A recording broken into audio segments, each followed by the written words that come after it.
Selamat datang di video ketiga pada subtopik cara pemberian obat melalui sublingual, yaitu penempatan obat di bawah lidah yang memungkinkan obat tersebut berdifusi ke dalam anyaman kapiler dan karena secara langsung masuk ke dalam sirkulasi sistemik, di mana mempunyai keuntungan onset kerja cepat, tidak ada efek metabolisme hepatik tahap 1 dan tidak ada efek iritasi. Tetapi memiliki kerugian harus larut dalam lemak dan durasi kerja obatnya harus singkat. Kemudian selanjutnya adalah pemberian obat secara bukal. Obat diletakkan di antara pipi dan gusi yang mempunyai keuntungan obat langsung masuk ke dalam aliran darah. Kemudian yang keempat adalah cara pemberian secara rektal, di mana 50% aliran darah dari bagian rektum ini memintas sirkulasi portal, jadi biotransformasi obat oleh hati dapat dikurangi. Secara rektal mempunyai keuntungan, hampir tidak memiliki efek metabolisme hepatik tahap 1, mencegah penghancuran obat oleh enzim usus atau pH rendah di dalam lambung. Kemudian juga merupakan alternatif pemberian obat jika tidak dapat dilakukan per oral. Ini terutama pada pasien-pasien vomitus atau muntah atau dapat juga pada pasien dengan kesadaran tidak penuh. Tetapi secara rektal memiliki kerugian, tidak nyaman, iritasi lokal, dan absorpsi kurang baik. Kita masuk pada cara pemberian obat secara parenteral, di mana cara parenteral ini digunakan untuk obat yang absorpsinya buruk melalui saluran cerna dan untuk obat seperti insulin yang tidak stabil dalam saluran cerna. Pada pemberian obat secara parenteral dapat dibagi menjadi intramuskular, subkutan, intravena, dan intrakutan. Kita bahas yang pertama adalah intravena. Jadi suntikan intravena adalah cara pemberian obat parenteral yang paling sering dilakukan.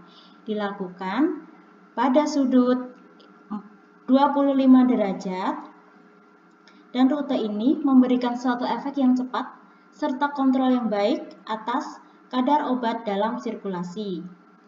Intravena memiliki keuntungan tidak memiliki efek metabolisme hepatik tahap 1, dapat diberikan lambat atau onset kerjanya cepat dan titrasi dosisnya mudah. Tetapi memiliki kerugian yaitu eliminasi obat sulit setelah diberikan, resiko infeksi, perdarahan, cedera ekstravasasi vaskuler, dan mahal.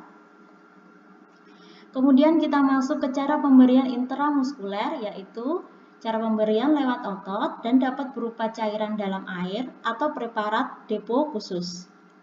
Intramuskuler ini diberikan pada sudut 90 derajat dan memiliki keuntungan lepas lambat pada bahan pencampur minyak dan onsetnya cepat pada bahan pencampur air. Tetapi memiliki kerugian yaitu timbulnya nyeri atau hematom pada lokal injeksi. Kita masuk ke subkutan, yaitu injeksi untuk mengurangi resiko yang berhubungan dengan suntikan intravaskuler. Diberikan pada sudut 45 derajat, memiliki keuntungan tidak ada efek iritasi, volumenya kecil, konstan, dan sebagai alternatif intravena. Tetapi memiliki kerugian yaitu nyeri lokal injeksi, volumenya lebih kecil dari intramuskuler, kerusakan jaringan pada injeksi yang berulang. Kita masuk ke tahap inhalasi atau cara pemberian obat secara inhalasi, yaitu memberikan pengiriman obat yang cepat melewati permukaan luas dari saluran nafas dan epitel paru-paru, menghasilkan efek hampir sama dengan efek yang dihasilkan oleh pemberian obat secara intravena.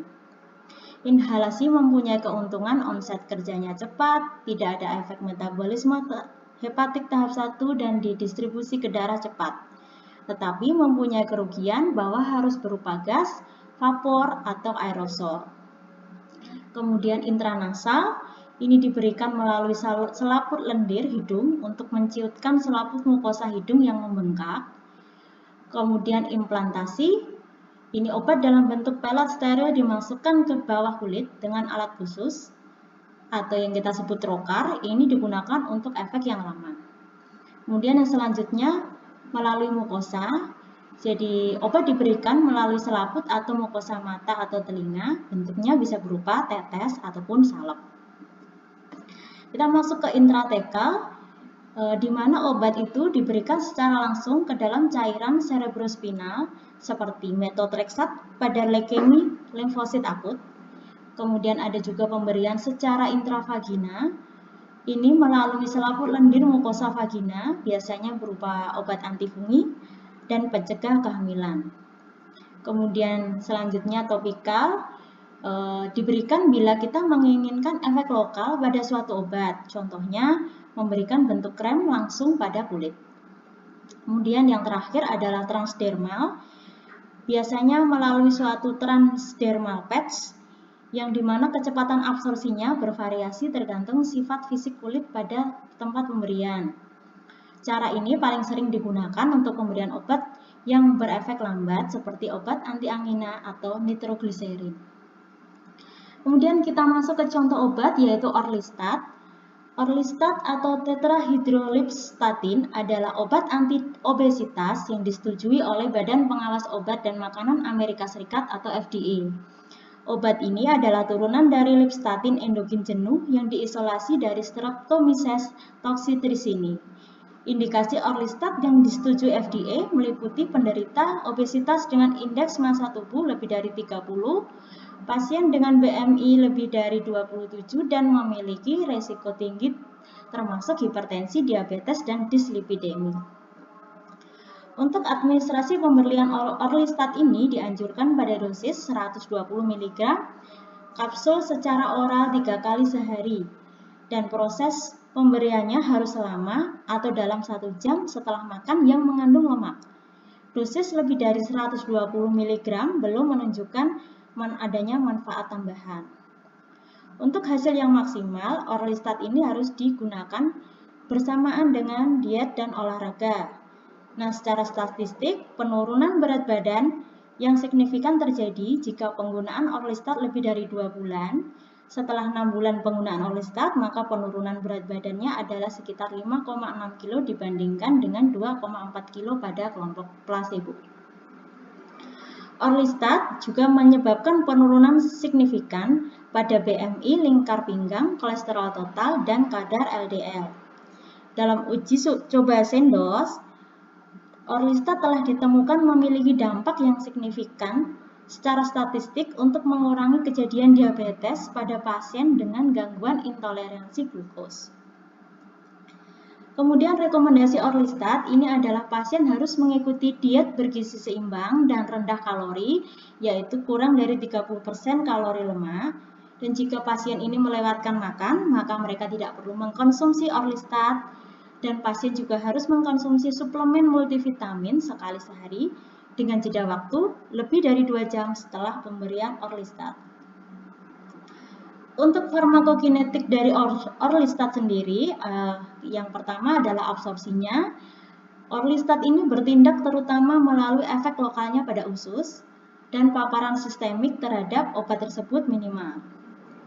Kemudian distribusinya mayoritas lebih dari 99% terikat pada protein plasma, di mana lipoprotein dan albumin adalah protein pengikat utamanya. Kemudian yang ketiga, metabolisme. Jadi metabolisme Orlistat terutama terjadi pada dinding usus.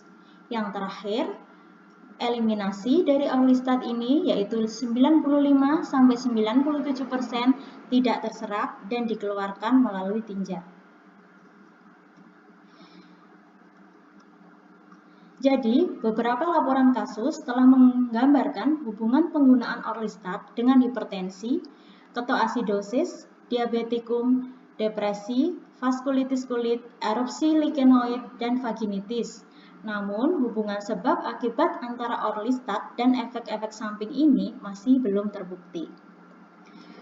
Kemudian, ini adalah beberapa daftar pustaka yang telah saya kumpulkan dan saya dapat. Demikian presentasi saya mengenai farmakokinetik. Kurang lebihnya saya mohon maaf. Wassalamualaikum warahmatullahi wabarakatuh. Terima kasih.